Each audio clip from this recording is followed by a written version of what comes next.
This is a comic by Jerry Ordinary. It is Captain Marvel's, the real one, Billy Batson. Captain Marvel's issue 1 million. And I think it says something about how much better this version of Captain Marvel's is, that he got to 1 million issues. Whereas Karen Dagger's, the worst Captain Marvel's, she fails to get past issue 12. There is, however, a little bit of admin to do here. In comic books, characters age really slowly. Like, take for example, Spider-Man. He has had over 800 issues and he has been published for 50 plus years. But in that time, he has aged at most 3 or 5 years. The thing is, people like to keep them at a set age and just slowly, very slowly age them up. But the thing is, 1 million issues is a very long time, so they were very slowly aging Captain Marvel's, the real one, a year or two every 50 years. And by the time they got to issue 1 million, it got to the point where he was just naturally now an old man.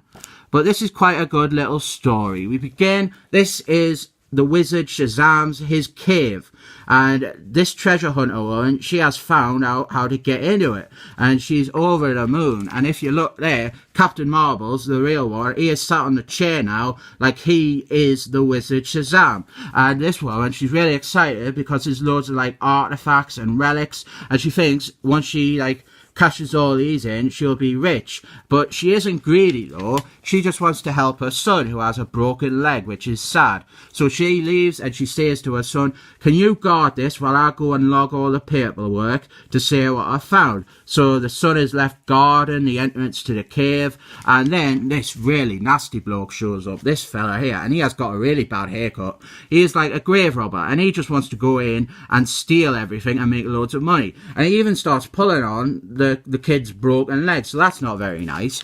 And when the guy, he goes into the cave, the kid follows him in, and then they stumble in, and Captain Marvel's, he's like, oh, who's this? So he uses his eye lasers to cut his hair, and really, he missed a trick. He shouldn't be a grave robber. He could have just been a barber instead. But the thing is, Captain Marvel's, the real one, he's actually awake, and this surprises them a bit. And at first, Captain Marvel's, he thinks the kid is his old friend Freddy.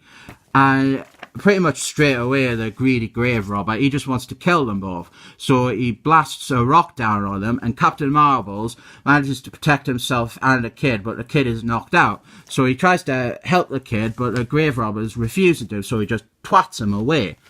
Meanwhile, loads and loads of people are showing up because they have learnt about the cave with loads of riches in it, and they all want a piece of it. And in the process, they accidentally trample on the boy's mother, and she dies. That is sad. So all these fellas, they're showing up in Captain Marvel's, the real one, his cave, and it really annoys him. So he starts fighting them all, and we get some good little scenes with him just fighting off this angry mob of greedy people.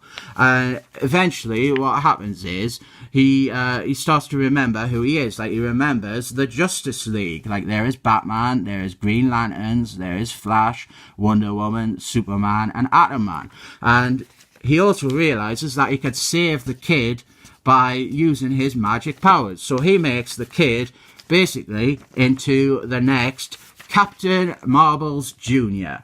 And that is pretty much where the story ends, with the two of them going off to fight injustice.